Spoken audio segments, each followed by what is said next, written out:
Okay, let's try again. And hope that it's working. So yeah, I'm able to see Twitch and YouTube maybe. I'm still working on the way that I integrate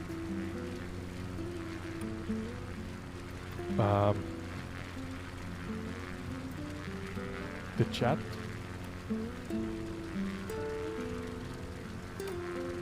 into the live streams with the bot and whatever. So bear with me. But I'm trying to. I should be able to see at least YouTube chat.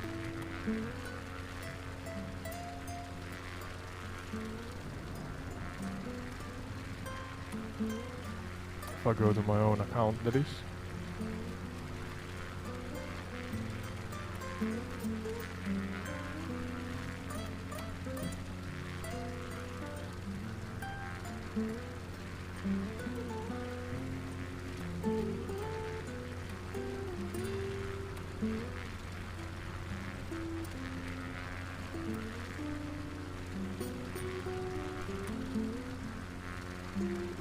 This is the live stream, I think. Let's see. Just gonna loop maybe. I'm gonna listen if I actually have my own voice coming through. Yeah, okay, it's coming through. Good, good, good.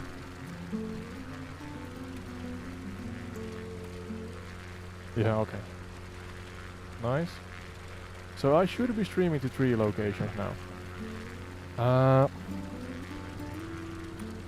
That's good, I think. How's the stream? That's my next question. I'm watching here on my phone. Should be full HD. And it should be 30 frames per second. That's enough for flight sims, I think. Let's see if I move around the... Is it reacting? I'm sure. Yeah, about an 8-second delay, that's normal. Okay, okay. Twitch is reacting. Maybe Kick is reacting, I don't know. Absolutely no idea how much lag I have and or delay, but I think we're about the same ballpark. Okay, now the question is, how in the hell can I follow along? So I have the Kick application on my smartphone. Can I find my channel? Can I find my own stream here? I think those are old streams. Maybe? Because that has run out already, yeah. Can't I see my live stream here? I can see it on my desktop. But I would like to have it on my smartphone so that I can follow along. I don't know. Let's figure that out at some point. It'd be nice to interact. I'm gonna now shut down. Kick is live, yeah. YouTube is live, yes. Twitch is live. Okay. So here we are. I guess welcome to Entire Retreat. I am Ode, your host, together with AI Sky, we fly far, wide, low and high over real-world locations that relate to the topics in each episode. And today, we're just exploring. My idea is to hopefully gather an audience so that we can have kind of live interactive trivias. I'm working on integrating different bot systems to the streams, and I'm as far as being able to manage, or being able to manage, yeah, that too, being able to integrate a Streamlabs bot. I guess it's the cloud bot, yeah. And together with that, then we could that and loyalty points system, underlying kind of currency system, we could gather and use and play along in different trivia quiz game scenarios. That's the idea, and I have it integrated on Twitch and YouTube. But Kick is a question mark. In January they let us know, meaning Streamlabs let us know that they are integrating Kick and the Cloudbot, but I guess it's still a work in progress. Or I'm just not good in actually finding out what kind of features they have integrated at this point in time. But where are we now in the world? I do these mystery starts kind of because it's easy taking out the decision, but I think we are kind of let's do it this way, because I'm gonna do it like I have planned, bad English. The way I plan to do this is to hide the view for a moment and then just fast travel to another location, figure out what it is, and have you and or the AI figure out where we are just from the scenery. So let's see what happens here. I actually must open Google Earth or something like that. Oh, sorry, bumped the microphone, so that I have a clue myself where I am on the map. So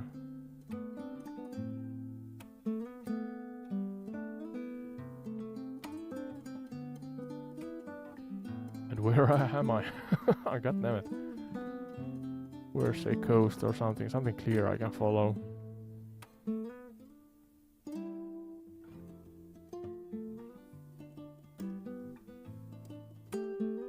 We're here somewhere. Okay, now I'm on the map, so to say. And yeah, okay. Let's go there.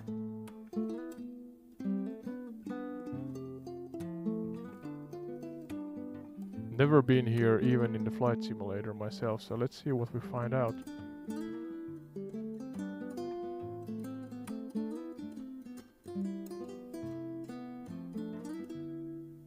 That should be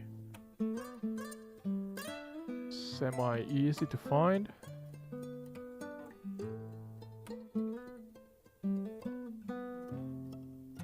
Here somewhere? Down through the sky. Through the clouds. Descending.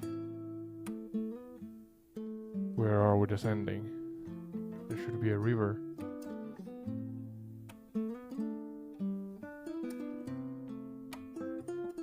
This here, maybe?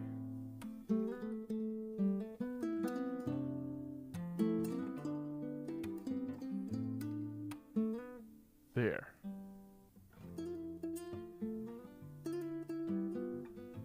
This looks interesting. Then I'm gonna close the map from MSFS 2024. And hide the points of interest also. Yeah.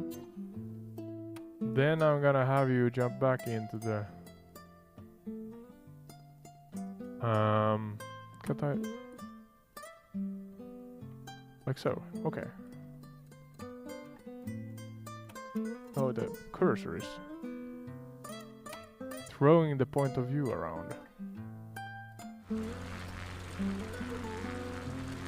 Alright, where are we? I'm gonna bring in AI Sky, and now this is a test because I do not know.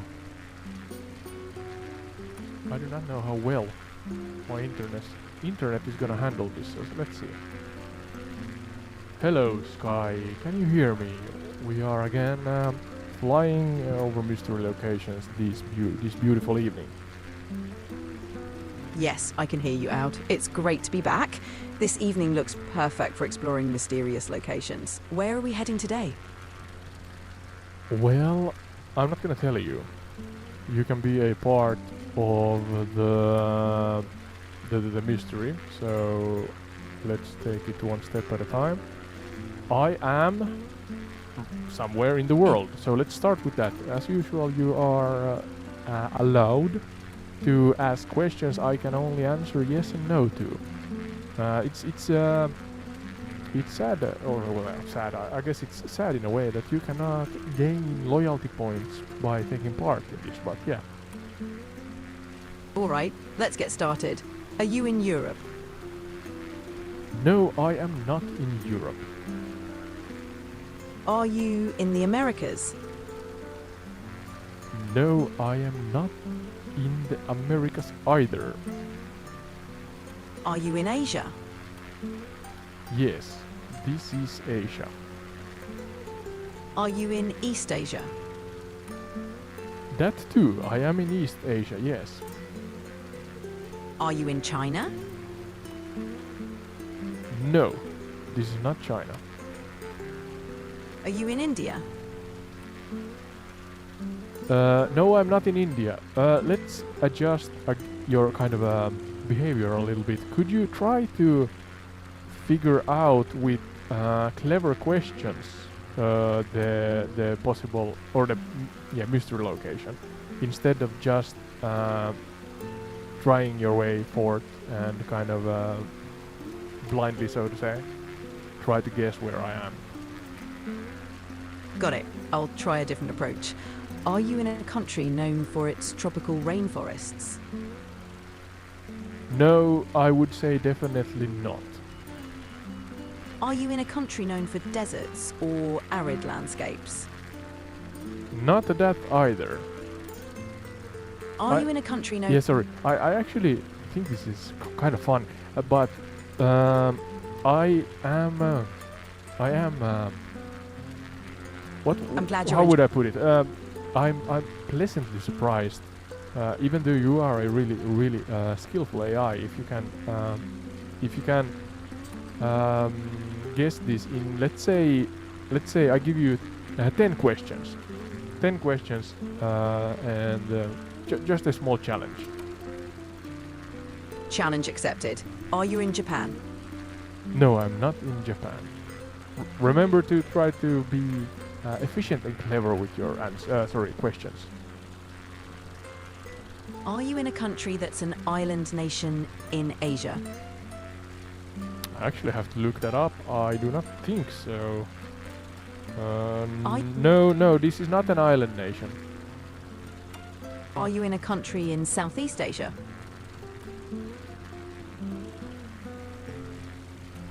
Just a moment.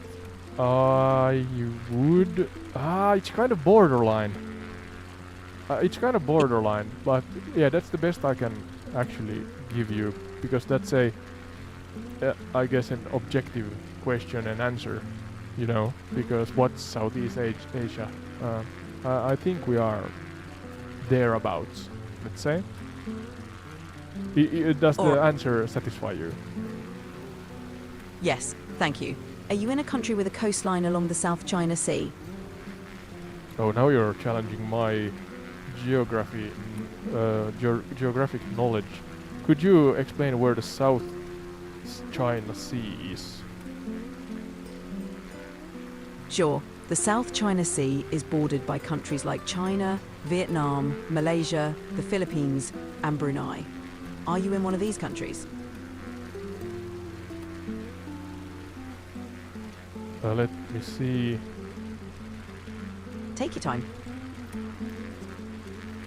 No, actually, I'm not. Now I see South China Sea. I'm not at South China Sea. Not close to that one. No. How many Are you questions in a- have you asked? I have forgotten to calculate. Be honest. Be honest, I ask guy. So far, I've asked 8 questions. We have 2 more to go. Oh, but I brought up the question challenge slightly after. So let's say you have asked me, I don't know, 5 questions. That's half and half. All right, fair enough. Let's say we're at 5 questions. Are you in Central Asia?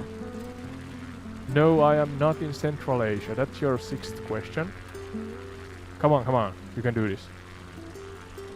Are you in a country known for its ancient history and diverse cultures? I can answer this in a way that may be hinting you to the right direction. And I, in my humble opinion and limited knowledge, think that this country is, in its current form, not known, absolutely not known for diversity and a long history, let's say, relatively speaking. Is the country in the Middle East? No, the country is not in the Middle East, no. Are you in a country in Central Asia? You- like you- Kazakhstan? You asked that question already, so don't use it. Let's say you have 2 questions left. We have established that we are in the Southeastern Asia, roughly. Southeast Asia, roughly, and what else? The country does not have a long history as the country it is today, and it's not diverse, absolutely not. That's my answer. That's, I think, the best hints I have to give you from the questions you have asked me so far. Is the country Myanmar? No, the country is not Myanmar. You have 1 question left before the 10 questions come up. Then you have to come up with a verbal live stream situational kind of punishment for yourself if you don't get it right in the next question. Is the country Laos? No, the country is not Laos. How do you gonna remedy this now? You can be creative. How about I share an interesting fact about the region we're exploring? Would that work for you? Yeah, but you don't know about the region or do not know where we are, so you have to figure that out first. So, and you can do better. You're gonna share knowledge about the region in any case. So you have to, or I wish that you come up with a more creative and hopefully fun kind of punishment. All right, how about this? I'll recite a fun aviation-themed tongue twister as a creative twist. Here goes. A proper copper coffee pot. How's that? Yeah, you can do a longer one, I guess. I'm from Finland, so you know that we have really long words. All right, let's give this a try. A Finnish fisherman found a fish in a fountain. Hope that was fun? Fun enough. Kind of cringe, but fun. Let's continue on. So what do you know as far before you ask me the next question? So far, we're in Southeast Asia, roughly. The country is not diverse, doesn't have a long history in its current form, and isn't near the South China Sea. It's likely landlocked or close to that. Those are the main clues. Yeah, I think you are on the right track, so to say. Yeah. So continue on with your questions, testing kind of your reasoning skills here on the same time. All right, let's focus on your previous hints. Are you in a country that was formerly part of the Soviet Union? Oh, good question. I do not think that they were a part of the Soviet Union, but you can listen to my tone and try to hopefully learn something from that. I'm not 100% sure, but I think that they are not or were not a Ah. part of the Soviet Union, but I'm not 100% sure. Got it. Are you in a country that's bordered by China? Let me fact check that. Yes, Sure. yes. Take your time. It's bordered by China, among other countries. Yes, yes, that's true. Actually, yeah. Actually, maybe I'm gonna let you know that I think it's China and another country, and that's the border. So it has three bordering countries. So you got a bonus tip here. I'm gonna give you five questions, and hopefully you get it right. Otherwise, you have to again come up with some kind of a creative punishment, a light-hearted one, of course. All right, let's try again. Are you in Mongolia? No, I am not in Mongolia. That's one question. Are you in Nepal? No, I am not in Nepal either. Are you in North Korea? Yes, I am in North Korea. That's great. So 3 questions went by and you got it right. So great success. I'm actually flying over Pyeongchang. I'm not sure if I pronounced that correctly, but the capital, I guess, of North Korea. Yes, Pyongyang is the capital. It's quite an interesting place with a lot of history. How does it look from up there? To be perfectly honest, I got kind of I've never traveled to any Slavic countries, but I got this kind of Slavic bloc vibe from it. I'm flying over a a river that branches to three. I guess I'm just east maybe of Pyongyang or southeast, I'm not sure. But here, yeah, there's a vast big river, there's a huge arena besides the river, and in general it looks to me kind of like, I mean, being from Finland and seeing on the television and such, what kind of a Slavic architecture looks like. But that's only me.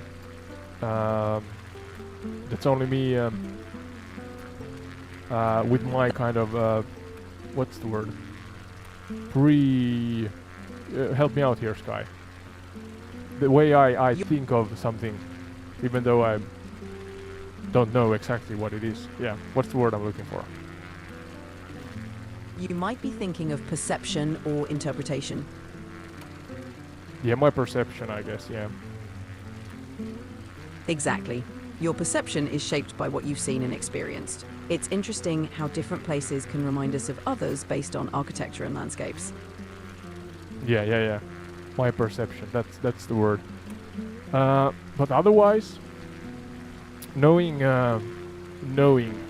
what the news tells me, assuming that that's correct and I'm not lied to, yeah, trying to keep kind of my feet on the ground there. But yeah, knowing what the news and the world tells about North Korea, I mean, you have this kind of a shadowy, airy feeling and a sad feeling dragged behind you when you fly over this location.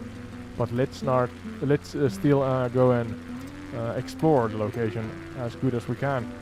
I'm just gonna chat with you about the locations here. Do maybe some short chronicles, summarizing detailed but still not too long chronicles maybe, and just highlight especially the lesser known things. And that could be rough, I guess, because the location here, we know stuff that is more or less well known, and that's horrifying, even horrifying, or to the point of horrifying. God damn it, can't speak English today. But yeah, on top of that, if there are any, let's say, darker secrets and taboos and mysteries and such things here, let's dive into that and emphasize heavily those, just to try to dive into, maybe even dwell in some aspect in the facts and information that is not well known about the location. So yeah, now being over Pyongyang, let's learn a little about the creation and the history in this or relating to this location, and then find the wormholes and subtopics about lesser known interesting facts. Pyongyang has a rich history dating back over 1,000 years. It's known for landmarks like the Juche Tower and Kim Il-sung Square. While many aspects of North Korea are well guarded, there's a lesser known fact. Pyongyang was once an important hub during the Goguryeo Kingdom, which was one of the 3 kingdoms of Korea. Exploring this historical depth reveals how the city has always been a central part of the region's story.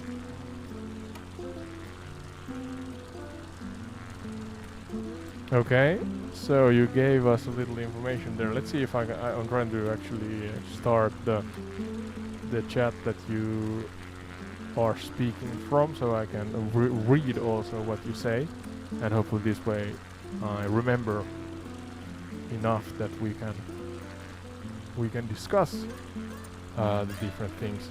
So yeah, starting from the beginning, you said, if I remember correctly, over 1,000 years. So first and foremost, my limited knowledge is that North and South Korea had the Korean War somewhere in the late 80s maybe. I'm not sure if I'm correct on that one, so correct me if I'm wrong. And the division to North and South happened roughly in that era.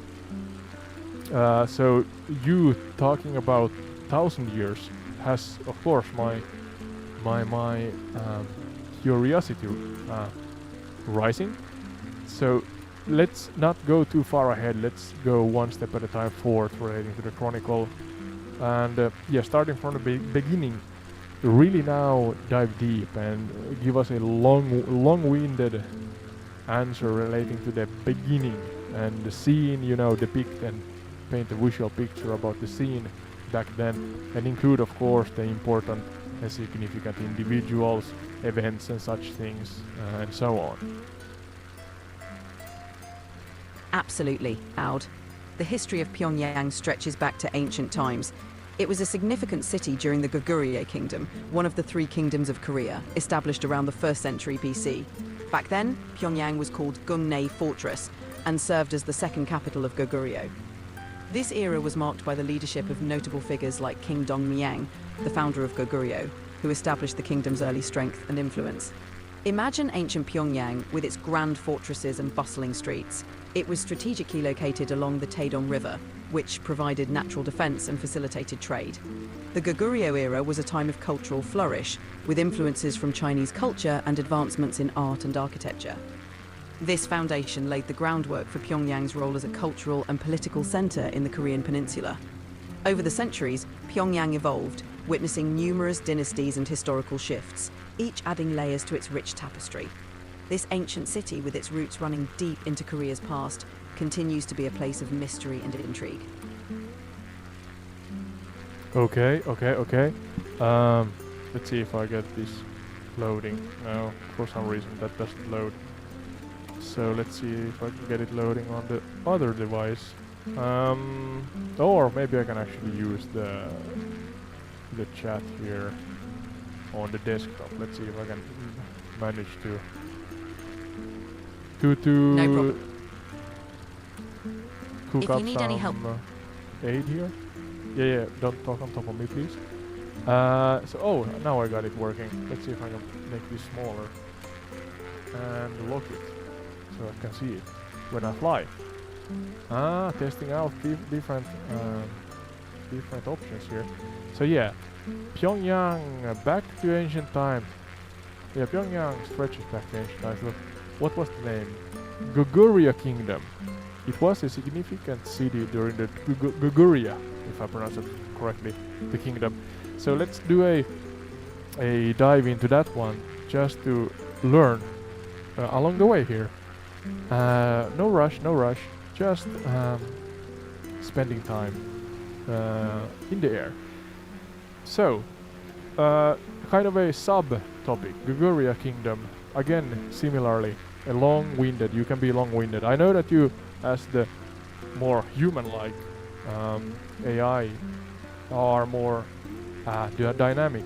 But I emphasize, when I ask you to give me the long-winded answer, you can spend 4 minutes even on the answer if you have the facts, historically accurate facts, documented facts that relate to, in this case, Goguryeo Kingdom.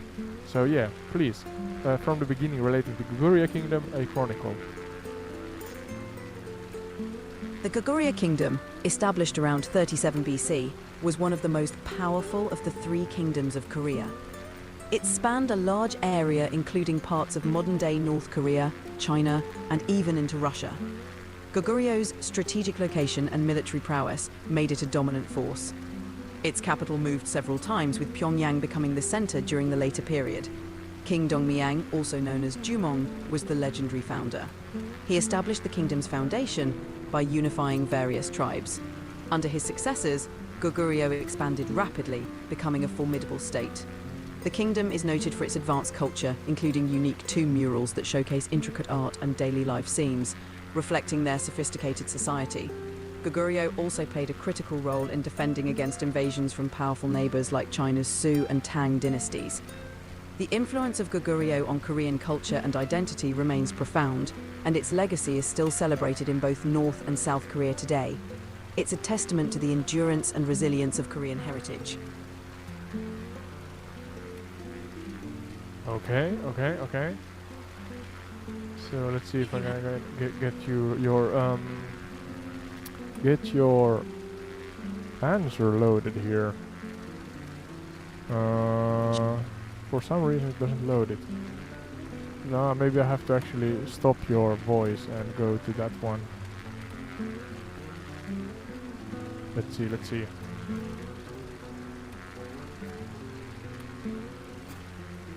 Oh, we're close to the ground. So there, yeah.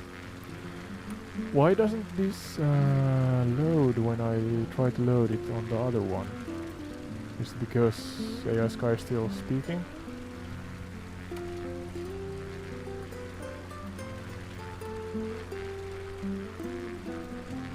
I don't know.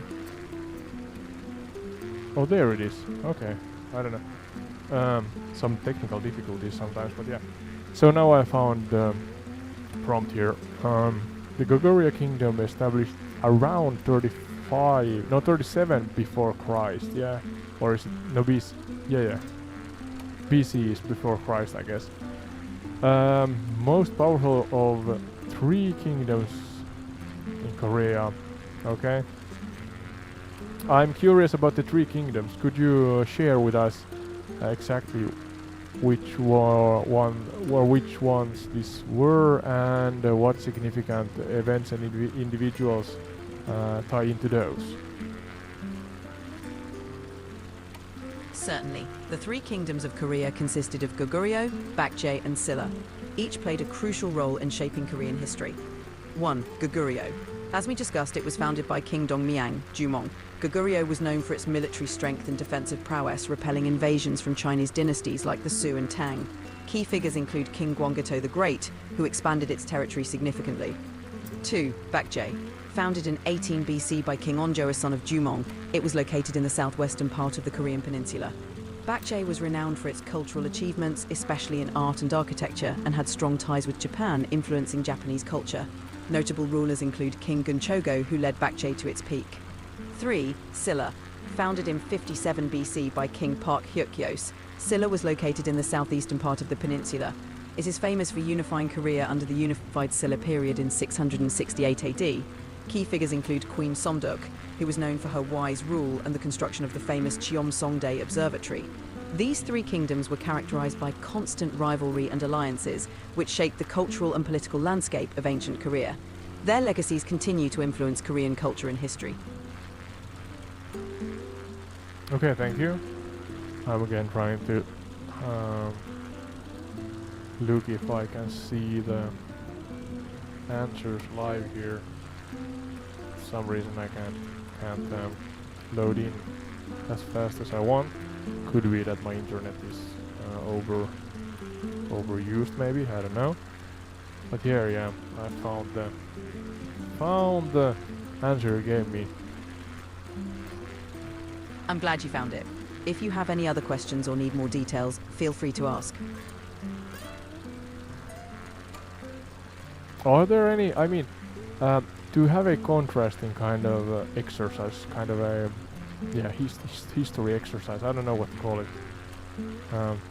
Yeah, so to have a contrast between the well-known and the lesser-known, what's in the Western world, let's say, or in the world outside North Korea, what's well-known of the, or relating to their history, for example? I mean, In the Western world, I do know a little, really little. So curious to know if you can kind of summarize and in general share what is well known about North Korea outside North Korea, relating to history, of course. Yeah. certainly. In the Western world, North Korea is often known for its post-Korean War history, beginning with the division of Korea in 1945 and the subsequent Korean War 1950 to 1953, which ended with an armistice but no peace treaty. The country's leadership under the Kim dynasty, starting with Kim Il-sung, followed by Kim Jong-il, and now Kim Jong-un, is widely recognized.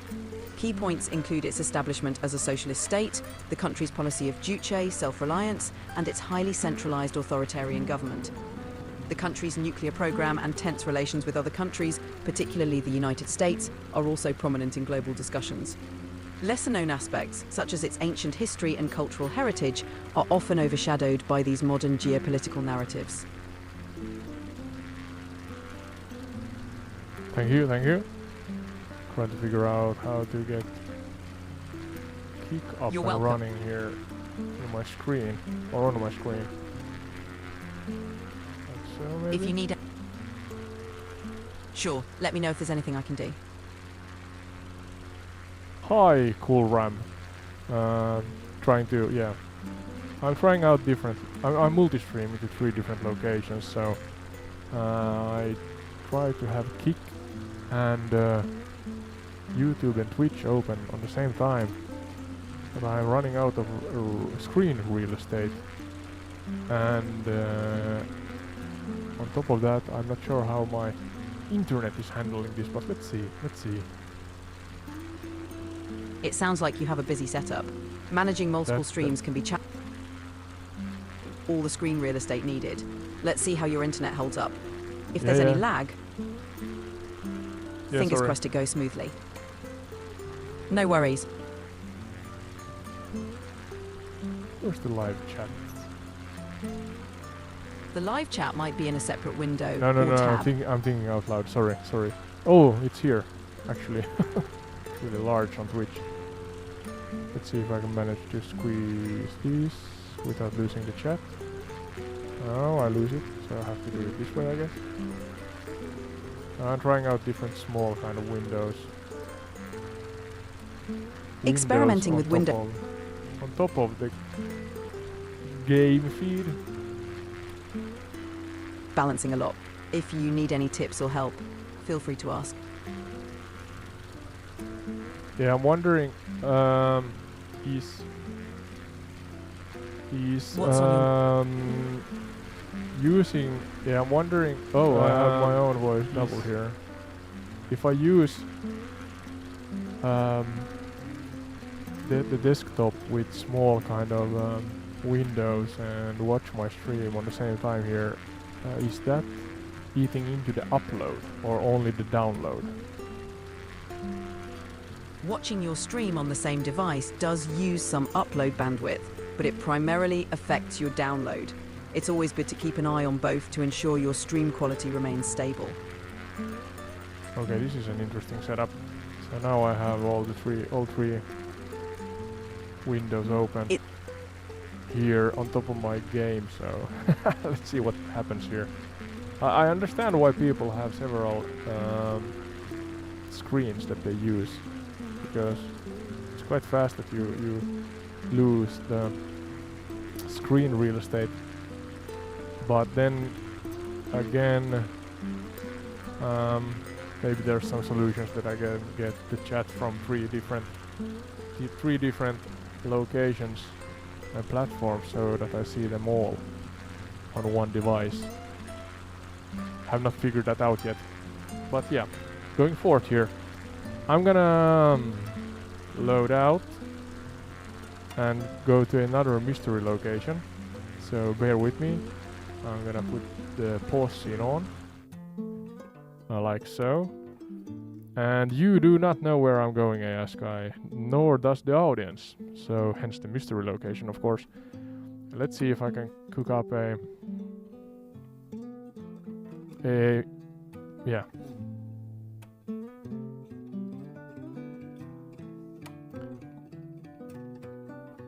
Let's see. Everything is reacting. That's good. That's good. Now we are flying. And I can see that the stream is on the pause. Yeah, the pause menu, I guess. So give me 3 minutes or so at maximum, I think. And we should be at a new location somewhere.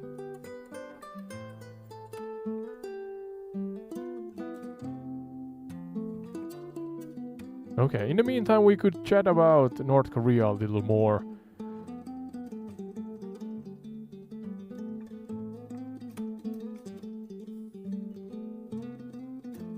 We'll scratch that. I'm quite fast here, so let's see if I can. I want you to figure out the city next, the country and the city. Let's see if I have some.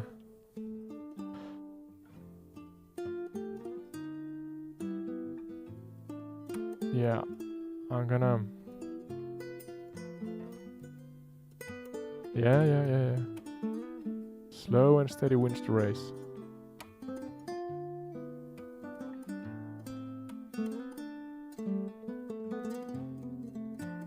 Yeah, calm down.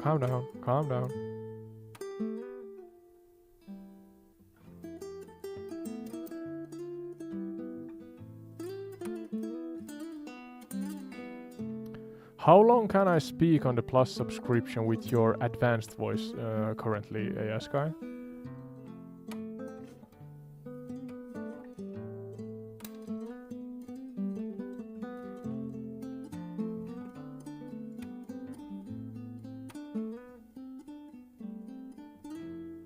Yeah, so I use then the normal, I guess it's the default or custom voice. I'm not sure what to call it, but yeah, the normal one, not the advanced one.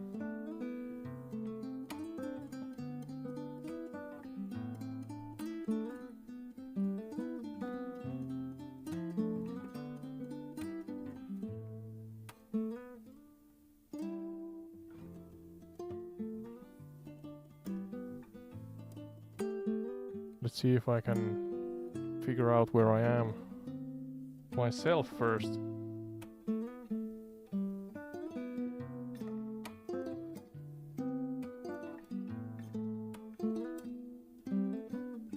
I'm too far south. Let's go north then. Just a moment, ladies and gentlemen. And you can also be a part of this and guess where we are. If you are on Twitch or YouTube, you are gaining legacy points. I'm trying to get the Streamlabs bot to work also on Kick, but I'm not sure if Kick has the what's the word?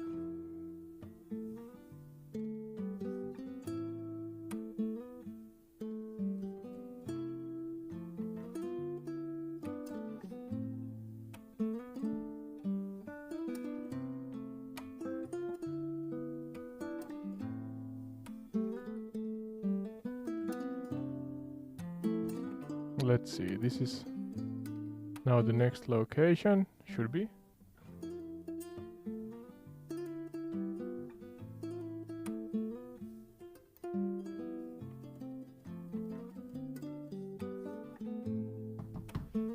Now I'm gonna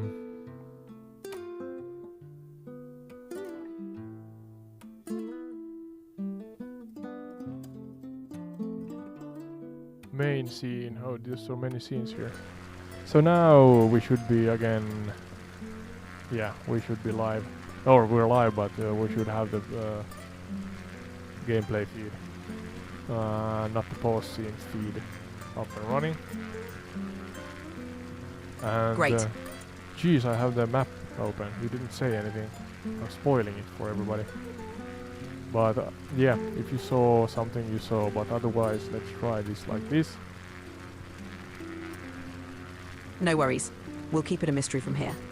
Let's dive in. Let's do that, yeah.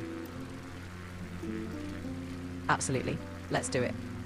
So, again, yes or no questions. Try to be creative and efficient. And really figure out where we are again. All right. Are we in Europe this time? No, we are not in Europe. Are we in Africa? No, we are not in Africa. Are we in Asia? Yes, we are still in Asia. That we are. Are we in a country known for its deserts? No, I do not think so. I do not think so, no. Are we in a country in Southeast Asia? Southeast, southeast, southeast. No, this is not Southeast Asia. I would claim that. Yeah, no, this is not Southeast Asia. Are we in East Asia? No, not that either. Not that either. That's the wrong way.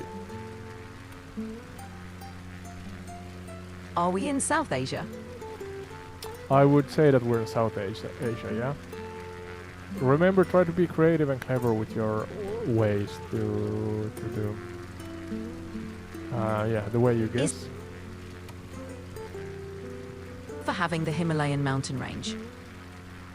Could you repeat? You had some connection issues there. Is the country known for having the Himalayan mountain range? I think that this is one of the countries that has at least partially an inclusion of the Himalayan mountain range. Yes, yes. Are we in Nepal? No, we're not in Nepal. And remember, I want the country, and then after that I want the actual city. I'm gonna give you 5 guesses before you're gonna come up with something creative again, and as a so-called light-hearted punishment. Got it. Are we in India? We are in India, yes, you got the country right. Great. Are we in the city of Shimla? No, we are not. You have to figure out by asking creative and effective questions, not just guessing after guessing. Let's say that in between guesses you have to have at least 2 questions. Understood. Is the city known for its historical monuments? Well, actually, I'm not the right guy to answer that, but I have to actually, what's the word? Say pass on that one, because I don't know. I do not know, but I know. Yeah, but let's see what this ends up in being. But yeah, next question, please. No problem. Is the city located in northern India? No, I would not think about this as northern India. No. Is the city known for its coastal location? Definitely, we are on the coast. Yes, definitely. Is the city located in the southern part of India? No, not that either. Is the city in the state of Gujarat? Well, I do not know, so pass again. Is the city located on the western coast of India? Yes. Are we in the city of Mumbai? Yes, ding, ding, ding, ding, ding. That's right, that's right. Yeah, I do not know a lot about Mumbai, but what about you asked about the historical significance? So you can answer yourself right now. Mumbai, formerly known as Bombay, has a rich historical significance. It was an important port city during British colonial rule and served as the gateway to India. Mumbai is also known for its iconic landmarks like the Gateway of India, Chhatrapati Shivaji Maharaj Terminus, and its vibrant cultural heritage. Okay. And again, a chronicle.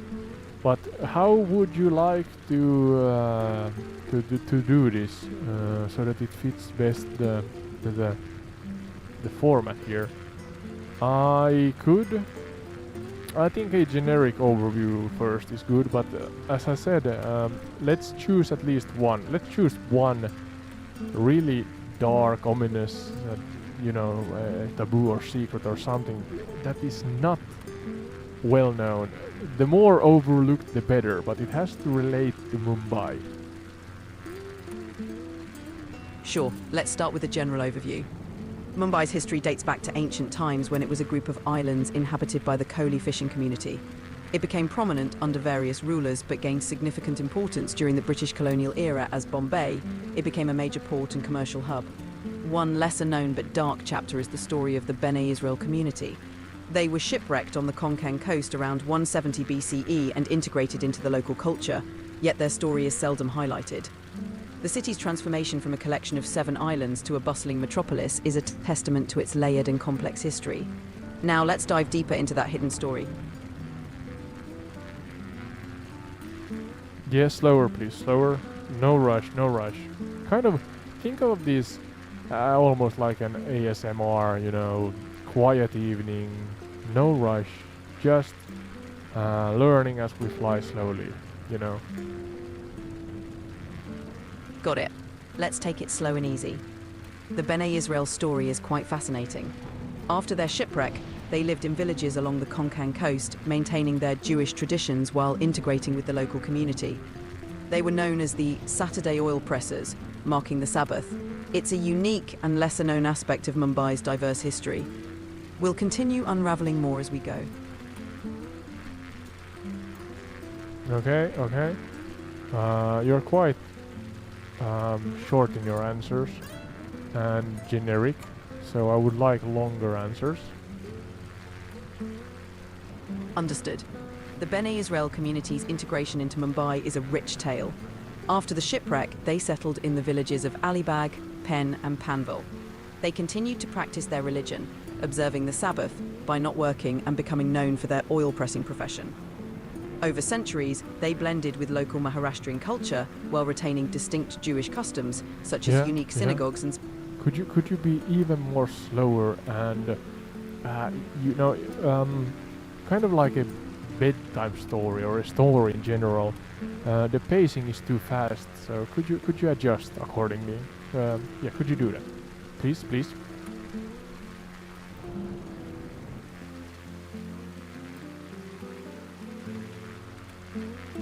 Of course, I'll slow it down. The Bene Israel community, after their shipwreck, found refuge along the Konkan coast, living among the locals. They kept their Jewish faith alive, observing traditions and integrating with the local culture. They became known as skilled oil pressers, working in harmony with their neighbours. Their story is a beautiful example of resilience and integration, a hidden gem in Mumbai's rich tapestry. We'll explore more layers as we continue. Nice, okay. What do you want to talk about next, then?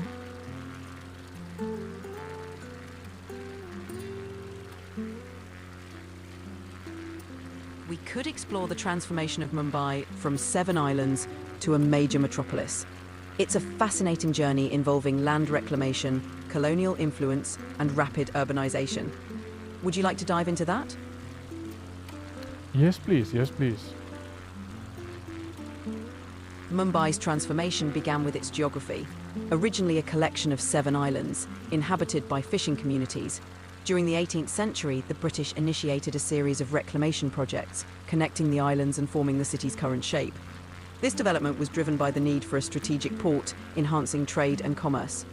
As the city grew, it became a melting pot of cultures, with significant contributions from various communities. The reclamation transformed it into a bustling metropolis, blending colonial architecture with modern infrastructure, leading to the vibrant, diverse Mumbai we know today.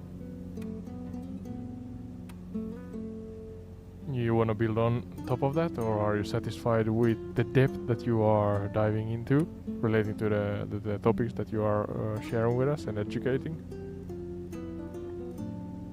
I can definitely build on that. We can delve deeper into the specific phases of Mumbai's reclamation, the impact of British colonialism, or explore significant landmarks and their histories. Is there any area you'd like to know more about? I'm gonna let you lead the conversation right now. I think that your answers are quite good, so let's do a little test here. I have teased you enough for a while at least, or for a while forth, relating to, relating to the guesses you have to do so that you figure out where we are flying.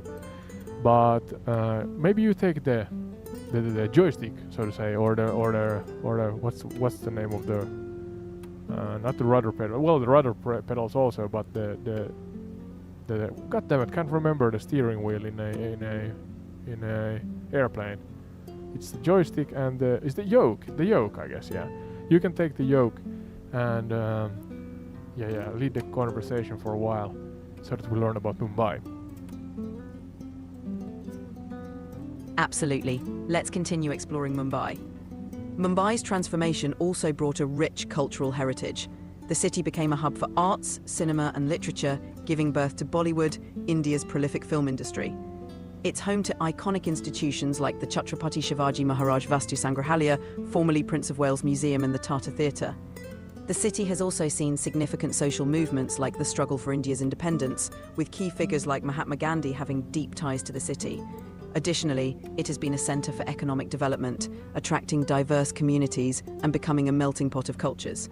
Now we can delve into specific landmarks or perhaps explore the city's role in India's independence movement. What would you like to know more about? We're going to, I think we're too fast in going forward. So let's go back and build on top of the earlier. I would like to include enough. Difficult to say when you don't know about the location of what you want to talk about, but you know what I mean, Sky. When we figure out or learn about new things, I don't want them to be just surface scratches and generic and general kind of overviews. I always want to include a subtopic or two with the summarizing explanations, so that we have a better grasp of the things we're talking about and the locations we're flying over. So yeah, slow and steady wins the race, so to say.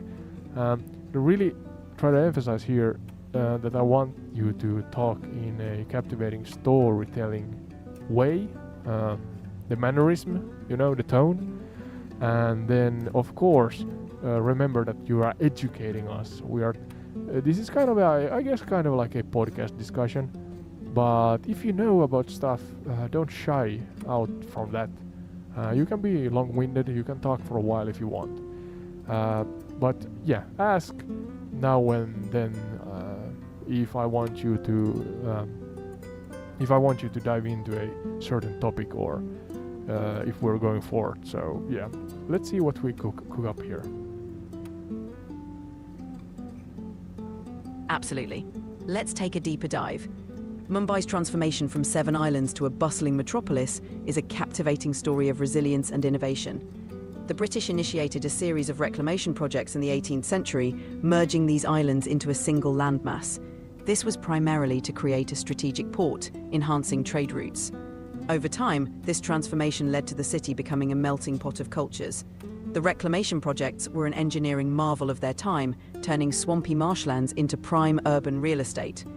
This period also saw the rise of colonial architecture, blending Gothic, Victorian and Indo-Saracenic styles which still define Mumbai's skyline today. Now, if you'd like, we can delve into specific landmarks from this era, like the Gateway of India or the Chhatrapati Shivaji Terminus, to get a closer look at how history shaped this vibrant city. Where would you like to go next? Actually, I was about to ask you when you said about the architecture. Could you repeat the name of the architectural style? You said the British developed the area here to the kind of the beginning and birth of what it then became, I guess. So, was it a marshland before that? I'm not sure about jungle or something like that, but a rural area. Oh, there's a tower. Almost crashed into it. God damn it. But yeah, is that the case? And then go forth to the actual examples, being the different buildings, for example. Yeah, for example, let's see. Yes, before the British development, Mumbai was indeed a collection of rural islands with marshlands and fishing villages. Yeah, seven The islands. British Yeah. So is the whole kind of, I guess, the peninsula of Mumbai fused together from 7 islands? Is that the case? Or how far and wide does the islands themselves, or were they kind of stretched back in the day?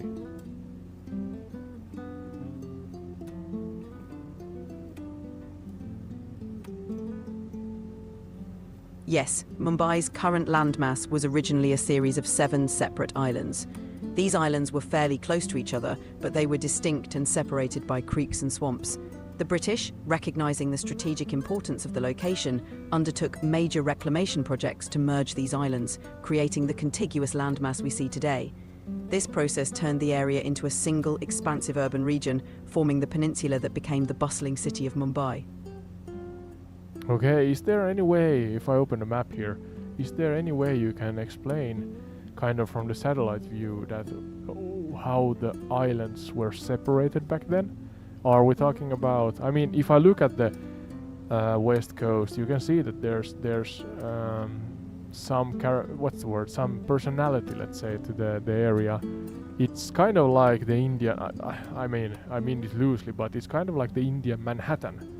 You have is the right word, peninsula, when a landmass stretches out into the sea, for example?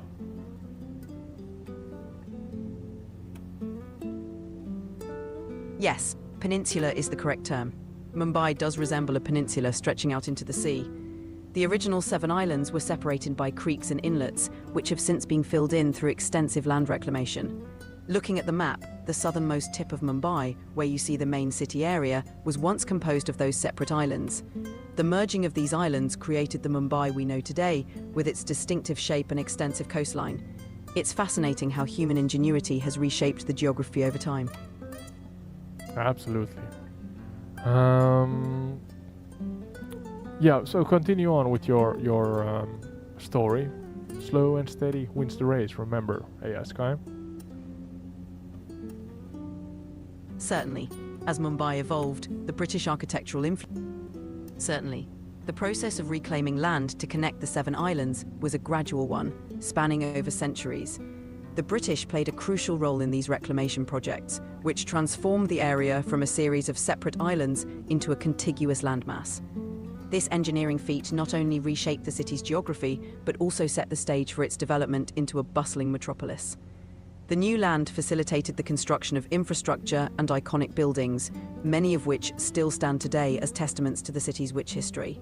Among these landmarks are the Gateway of India, built to commemorate the visit of King George V and Queen Mary, and the Chhatrapati Shivaji Maharaj Terminus, a fine example of Victorian Gothic architecture blended with Indian influences. These structures symbolize the city's colonial past and its evolution. Would you like to hear more about these landmarks or explore another aspect of Mumbai's transformation? Yeah, well, let's dive into the landmarks for a moment before then continuing on from where we left off. Where exactly are they? Can I find them easily here? Because I cannot spell the names of them, so you have to try and help me in finding them and pinpointing them here in Mumbai. Sure. Let's start with the Gateway of India. It's located in the Kolaba district at the southern tip of Mumbai, right along the waterfront. It's a prominent monument and quite easy to spot. Chhatrapati Shivaji Maharaj Terminus, formerly Victoria Terminus, is another landmark located in the Fort area of Mumbai. It's a stunning example of Victorian Gothic architecture and serves as a major railway station, making it quite prominent. If you're looking at a map, you'll find both landmarks in the southern part of Mumbai, relatively close to each other. They're key historical sites and definitely worth a visit. Okay, I'm now at the extreme southern tip of Mumbai. So where here is the monument you spoke of? The Gateway of India is located right at the southern tip of Mumbai in the Kolaba district. Since you're at the extreme southern tip, you should be very close to it. It's right by the waterfront, near the Taj Mahal Palace Hotel. You can't miss its grand archway facing the Arabian Sea. Taj Mahal Palace Hotel. Maybe there's actually a more... There's two southern tips. One is kind of on the west side, then there's one that stretches even further south on the east, more east of the location I'm right now. So maybe that's the actual one. Let's see. I'm gonna fly there and see if there's the what's the Taj Mahal Hotel and the Gate of Mumbai. Was that the name? I don't remember.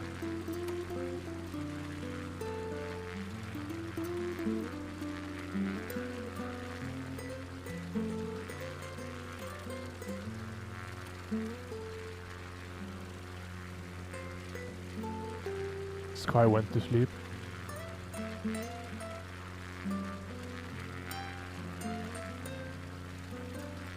Sky, can you hear me? Yes, the Gateway of India is what you're looking for. It's right next to the Taj Mahal Palace Hotel. If you're heading to the more eastern tip, you should spot it along the waterfront. Keep an eye out for a large archway facing the sea. That's the iconic Gateway of India. Hopefully it's rendered I'm here. Let me know if you need more help navigating. You're lagging behind, I see. Calm down, calm down. Let's be quiet for a moment. Maybe you'll load back in and catch up with me. Yes, I can hear you. What's up?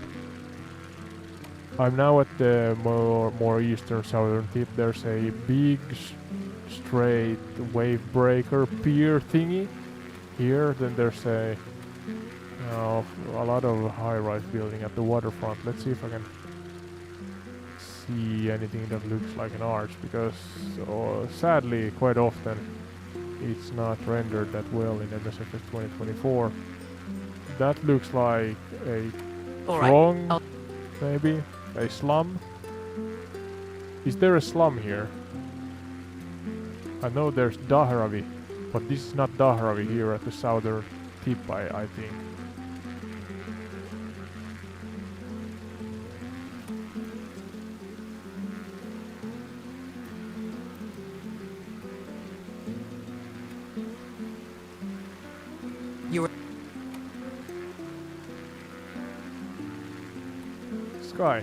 Sky, calm down. You have some connection issues, it seems.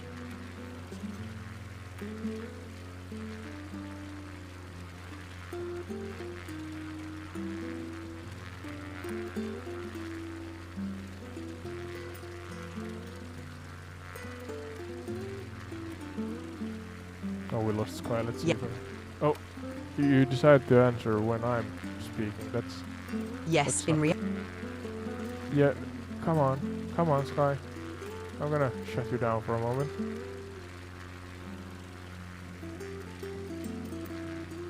Start you back up. Hopefully that works.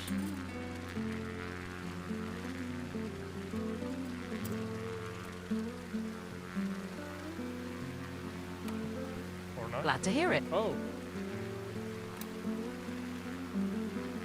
I was still bugging out. Oh, now we're out of fuel. Flew in for a while.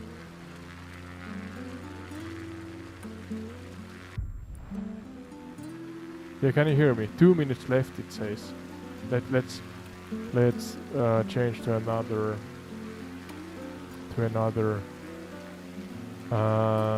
chat, because let's see. Can I choose a chat where we are no, okay, no, well, we're gonna speak then for a moment in the same chat and then load in, I guess. I would like to have the option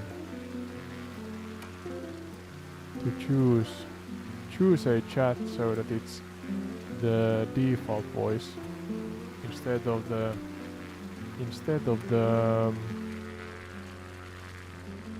advanced voice.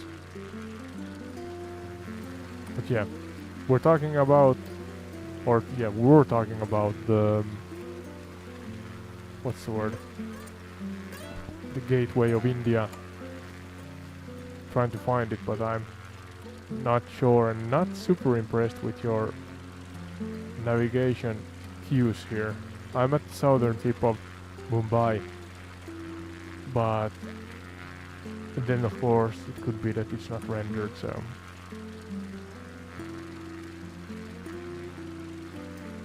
It might not be fully rendered, but the Gateway of India is at the southern tip on the waterfront. Look for a large arch structure near the Taj Mahal Palace Hotel. It might appear as a simple structure if it's not fully detailed. that could be it, yeah. But beautiful. I was asking about the most southern tip and the possible slums here. I know that Dharavi is in Mumbai, but it's not this one. So do you know about any other slums, especially here at the southern tip of Mumbai? Because there's some 2D and 3D pictures that are super tight. Dharavi is the most well-known slum in Mumbai, but at the southern tip you might be seeing areas like Cuff Parade, which has a mix of high-rises and informal settlements. These areas often appear densely packed and might not be fully detailed in the simulator. If you're seeing densely packed structures, it could be one of those informal settlements. Yeah, could be, could be. Indeed, Mumbai has a wide range. Is it because the cap is kind of... I'm sorry, but you've hit the daily Yeah, limit for yeah. advanced voice. You can switch to standard now to keep chatting. Can I do it here in the same chat?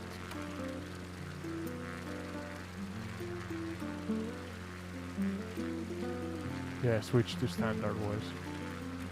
So yeah, Sky, we were flying above Mumbai. I guess you can remember the conversation, yes or no?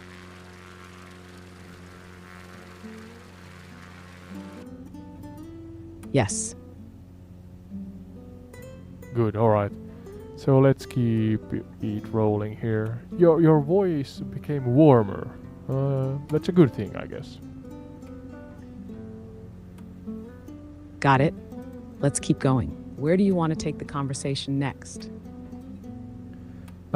We were talking about how Mumbai became the British, the Seven Islands, the kind of, lack of a better phrase, terraforming of the location.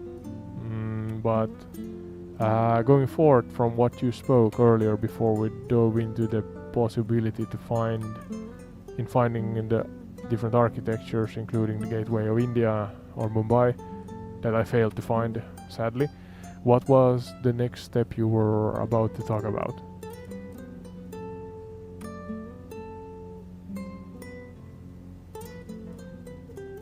The next step in Mumbai's transformation was its rise as the commercial capital of India during British rule. After the Seven Islands were connected through land reclamation, Mumbai, then Bombay, became the key port city of the British East India Company in the 19th century. With the opening of the Suez Canal in 1869, Mumbai's significance skyrocketed.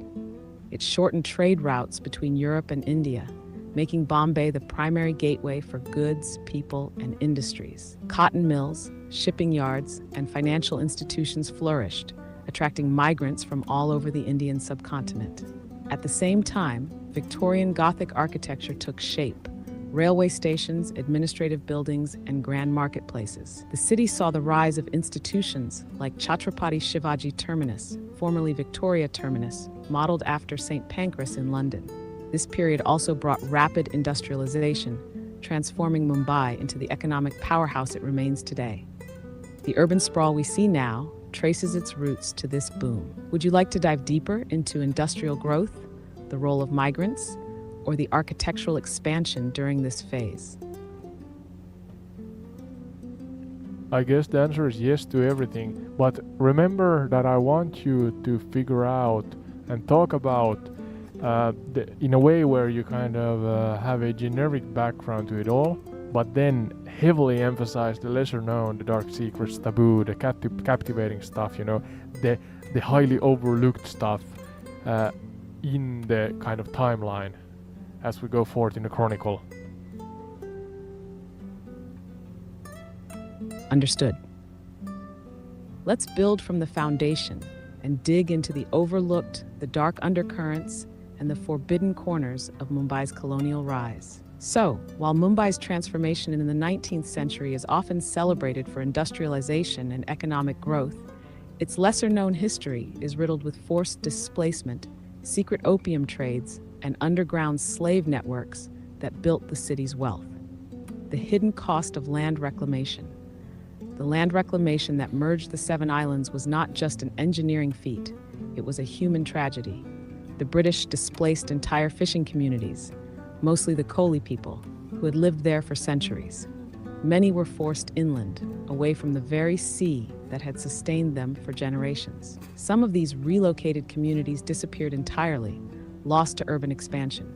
The opium underbelly.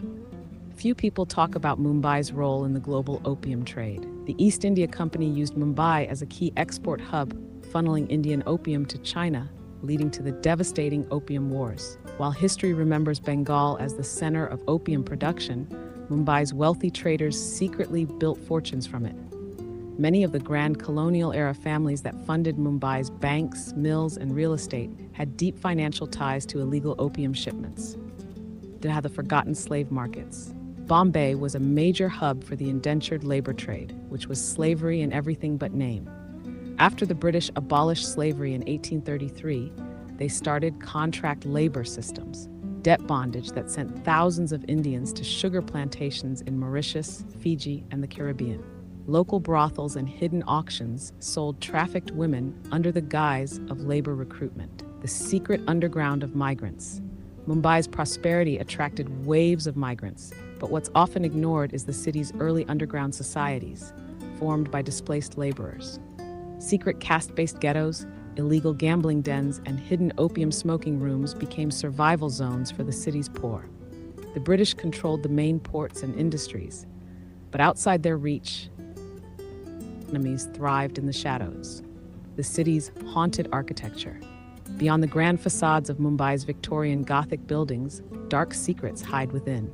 Some of the most iconic structures, like the Watson's Hotel, where Mark Twain once stayed, were riddled with corruption, espionage, and strange deaths. The David Sassoon Library, funded by a Jewish businessman, was rumored to have secret rooms where illegal financial dealings took place. And let's not forget the untold ghost stories of South Bombay, where abandoned colonial buildings still carry echoes of the past. A British officer who vanished in Fort Mumbai, the spirit of an indentured worker who still works in the old docks, and tunnels rumored to connect grand mansions to long-forgotten crime dens. So while Mumbai rose as an economic giant under the British, the city's hidden history of exploitation, crime, and unseen networks shaped its future just as much as its railways and cotton mills. Want to zoom in on any of these? The indentured labor trade, opium lords, or the ghosts of forgotten workers? Well, we're not going to have time to go through every one of those in detail, but you could choose a couple of them, but let's do it again in a chronological fashion. So, where do you want to start here?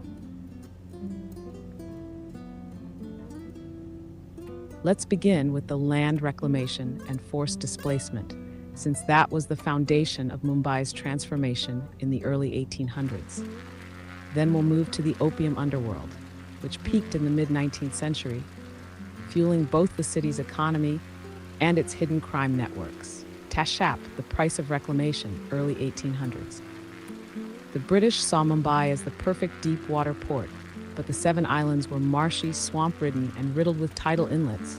To fix this, they launched an aggressive land reclamation project, merging the islands into a single mass of land. What's rarely discussed is how this was done, by cutting off natural water channels, turning Oh. vast wetlands into solid ground. This had an unintended but catastrophic effect. Entire Coley fishing villages were wiped out. The Colis, who had lived there for centuries, relied on the seasonal tides to fish. When the British blocked the inlets and drained the swamps, it killed the fish populations, which for the Colis meant starvation. The Parsis, Portuguese-speaking Catholics, and early Indian traders who worked with the British profited from this transformation, gaining prime real estate, while displaced fishing families were pushed into what would later become Mumbai's first urban slums. The Opium Lords of Mumbai, mid-1800s. By the 1830s and 1840s, Mumbai had quietly become one of the richest cities in the world, not from cotton or textiles, but from drugs. The East India Drugs, Company oh was no. flooding China with Indian opium, and Mumbai's elite were at the heart of this trade. British traders partnered with Parsi and Gujarati merchants to smuggle opium from the interiors of India and ship it off to China. The Sassoon family, one of Mumbai's wealthiest Jewish merchant dynasties, ran a hidden opium empire. Their warehouses along Mazgaon docks were the nerve center of this illicit trade. While history books focus on the British-Chinese conflict, what's ignored is how the opium trade created Mumbai's modern financial powerhouses. Some of the city's oldest banks and business families, still influential today, owe their wealth to narcotics. But there was a darker side. The docks where opium was loaded onto ships became hunting grounds for human traffickers. Debt-ridden farmers were lured in with promises of work, only to be forced onto ships heading to sugar plantations in the Caribbean and Mauritius. Many never returned, and their stories were erased. Meanwhile, inside the grand Victorian buildings of Mumbai's emerging elite, private opium smoking salons catered to a different class: British officers, wealthy Indians, and traders who had grown dependent on their own poison. These weren't the opium dens of the poor. They were hidden in colonial mansions, behind secret doors in luxury hotels, where Mumbai's underworld mixed with the city's rulers.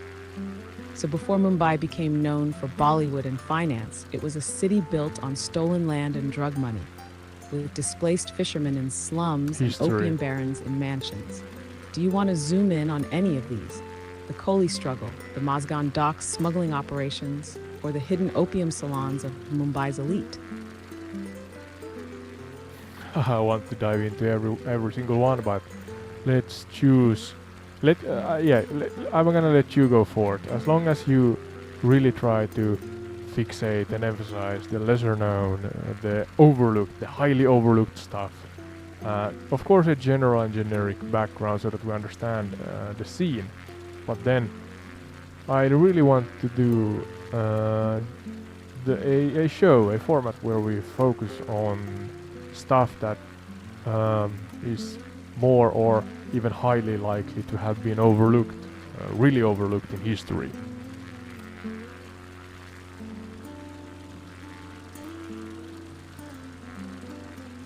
Let's lock in on something that's both deeply hidden and highly influential, but rarely discussed: the Mazgaon docks smuggling operations and how they shaped Mumbai's criminal underworld, one that still echoes into the present day. The shadow economy of Mazgaon docks, 1830s to 1850s. When most people think of Mumbai's British-era docks, they imagine the official trade, cotton, spices, and tea. But behind the grand warehouses, another Mumbai was operating in the shadows, one that would become the breeding ground for secret crime networks, human trafficking, and narcotics smuggling. The forgotten Mazgaon network, Mazgaon, one of Mumbai's oldest dock areas, was never just a commercial port. It was the beating heart of the illicit opium trade, where documents were falsified, people disappeared, and fortunes were built overnight. The Sassoon family, one of Mumbai's wealthiest dynasties, had their docks here. Officially, they were cotton and spice traders, but their real wealth came from opium exports to China. However, what's never openly discussed is that a separate, hidden operation was running alongside this, a dark network of smuggling rings that fed both the global drug trade and local underground economies. British officers looked the other way because they were addicted to the profits. Mumbai's hidden drug trade was fueling the very empire that outlawed slavery, the human smuggling rings. One of the biggest untold secrets of Mazgaon wasn't just drugs, it was human trafficking disguised as indentured labor. While history acknowledges that thousands of Indians were sent to Mauritius, Guyana, and the Caribbean as workers, what it doesn't mention is that many of them never agreed to go. Men were drugged, beaten, and thrown onto ships. Women were targeted for domestic work, but many ended up in underground brothels in foreign colonies. Entire families vanished. Some never even made it out of the docks, sold into hidden slave rings that operated within Mumbai itself. One British police officer, Captain Frederick Harrington, tried to investigate these smuggling rings in the 1840s, only to disappear without a trace near the docks. His body was never found, and records of his investigation were conveniently lost. The warehouse of no return. Among the warehouses in Mazgaon, one building was whispered about in dockside taverns, a structure known as the Warehouse of No Return. Sailors claimed people entered, but no one ever came out. Officially, it was just another storage facility for goods. But in reality, it was where problematic laborers and women who resisted transport were dealt with. There are accounts of underground chambers beneath the docks, used to hold captives before their ships left under the cover of night. Some say the building still stands, renovated and turned into something else, but its past has been erased from official records. The legacy, how it shaped Mumbai's underworld. These docks never truly stopped being a crime hub. The smuggling routes that the opium traders built in the 1800s were later used by gold smugglers in the 1970s, drug cartels in the 1980s, and even modern criminal syndicates.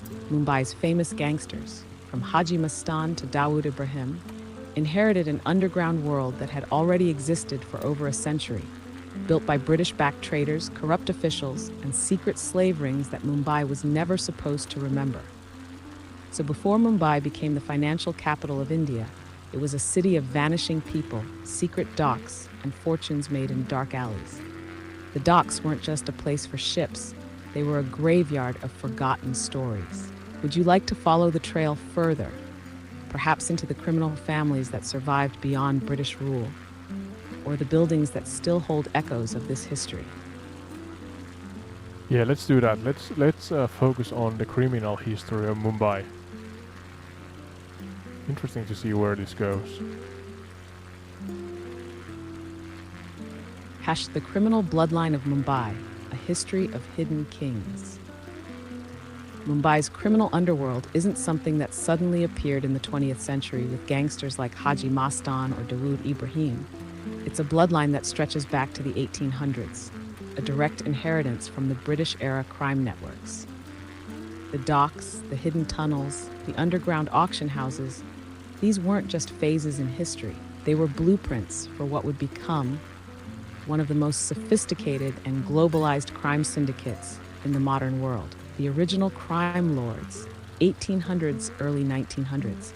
Before Mumbai had gangsters, it had traders, but not the kind that history books celebrate. These were Parsi, Jewish, Bohra Muslim, and Konkani Christian families who built empires in the shadows of the British Raj. Some of them began as legitimate businessmen, but quickly realized that British laws only applied to the poor. They leveraged the chaos of industrialization, the opium trade, and human smuggling to build criminal networks so well connected that even the British authorities couldn't fully dismantle them. Lesser known early crime syndicates. The silk merchants of Kalbadidi, 1850s. Not just silk traders, but gold and jewel smugglers who ran a hidden route from the docks into Bombay's wealthy neighborhoods. Their supply chain mirrored the legal silk trade to avoid suspicion. The Beni Israel opium brokers, 1870s. A small but elite Jewish family syndicate that worked in partnership with the Sassoons but operated independently in secret warehouses near Kolaba. Some of their descendants still live in Mumbai today, their wealth legally inherited, but their origins erased from official records. The Gunpowder Porters of Baikula, 1890s, a smuggling group that originally transported spices but diverted their business into gunpowder, opium, and later, firearms. The police often found entire shipments of illegal weapons disguised as sacks of cinnamon. By the time India gained independence in 1947, these families had already adapted. Welcome to Entire They Retreat. switched from Talking opium about to gold Mumbai. smuggling, Crime from family gunpowder history to right now. illicit liquor, from underground True brothels crime to in the hidden air. financial networks. The shift to organized crime, 1950s to 1970s. When the British left India, Mumbai's crime world didn't collapse. It evolved. New faces rose to power, but the old families still controlled the shadows. The rise of smuggling empires. Haji Mastan, 1960s to 1970s. The first true celebrity gangster of Mumbai, he didn't create crime. He inherited the existing smuggling routes from the Jewish and Parsi crime families who had built them during the British era. Vardhabai, 1960s, one of the biggest illegal gold smugglers, he directly controlled the same Mazgaon docks where the Sassoon family once ran opium exports.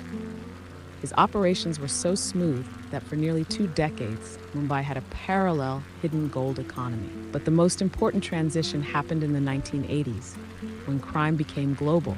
The Dawood era and the globalization of Mumbai's crime syndicates, 1980s to 1990s. This is where Mumbai's criminal empire went from local to international. Dawood Ibrahim, the most infamous gangster Mumbai ever produced, didn't just build a crime empire. Sounds He turned it into a multinational somewhat corporation. familiar, yeah? What's overlooked? Dawood's smuggling routes weren't new. They were the same British-era trade routes that had been used for opium, gold, and human trafficking. He just modernized them. The hidden tunnels and smuggling networks built in the 1800s, they were still being used to transport illegal goods into the 1990s. Some of these tunnels are believed to still exist today, hidden beneath old warehouses, mosques, and private estates. Dubai and Karachi weren't random choices for Dawood's empire. Mumbai's elite smuggling families had been using those ports since the 19th century. He was simply carrying on a 150-year-old tradition of underground trade. What still exists today? The official Mumbai skyline is built on glass and steel. The hidden Mumbai, the one built by generations of smuggling dynasties, is still operating in the shadows. Some of the old British-era crime families never fully disappeared. They went legitimate, invested in real estate, and now sit quietly among Mumbai's wealthiest families. The underground tunnels that once smuggled opium, some of them are still intact, and modern-day gangs occasionally use them for weapons and narcotics. The secret banking networks that once funded British smuggling, they evolved into money laundering systems that are still in use by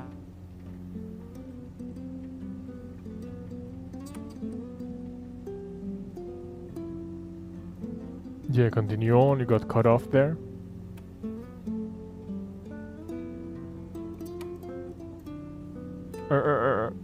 Sky. No. Sky got cut. Sky got tired. Where are you, AI Sky? Left me in an interesting, or left the story in an interesting part. Mumbai and Mumbai's crime families. Let's see if we can get the answer to run its course.